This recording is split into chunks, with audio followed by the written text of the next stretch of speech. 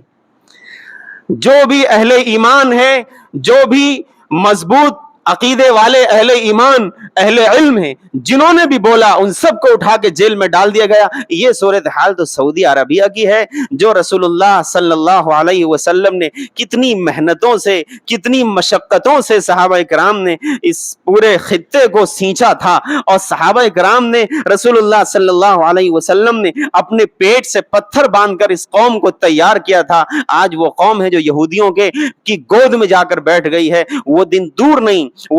نہیں کہ اگر زندگی رہی تو انشاءاللہ ہم بھی دیکھیں گے، آپ بھی دیکھیں گے کہ یہی اسرائیل اور امریکہ، یہی ہوگا وہ جو سعودی پہ بھی حملہ کرے گا.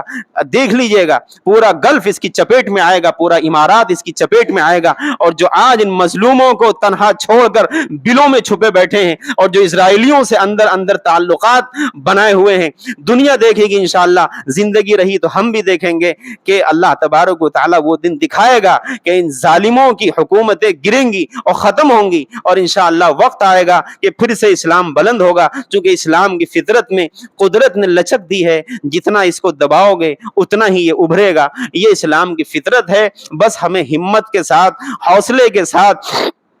حالات کا مقابلہ کرتے رہنا ہے. اور ایک چیز میں خاص طور پر عرض کروں کہ ہم لوگوں کی صورتحال بھی کوئی اچھی نہیں ہے. ذرا سا بس وقتی طور پر کوئی بات ذہن میں آتی ہے، کہہ دی جاتی ہے، سن لی جاتی ہے، ادھر سنا ادھر نکال دیا، اس کے بعد چلے گئے. ہم لوگ کچھ نہیں کر سکتے ہیں. اتنا تو کر ہی سکتے ہیں کہ دعاؤں میں ان مظلوموں کو، ان معصوموں کو دعاؤں میں یاد رکھیں. اتنا تو کر ہی سکتے ہیں. 24 گھنٹے میں سے کم از کم اتنا وقت تو نکال لیں کہ 10-5 منٹ کسی تنہائی میں کونے میں بیٹھ کے اللہ سے مانگ لیں ان مظلوموں کے لیے، ان معصوموں کے لیے. جو صورتحال دیکھنے میں آتی ہے، ایک چھوٹے سے بچے ایک دم معصوم، ان کے چہرے دیکھ کر لگتا ہے کہ ارے کیا دنیا میں کوئی اتنا بھی ظلم کرے گا؟ کیا دنیا کا کوئی حکمراں اتنا بڑا ظالم ہو جائے گا کہ ایک معصوم کو بالکل دودھ نہیں پینے دے گا، ایک معصوم کو سونے نہیں دے گا؟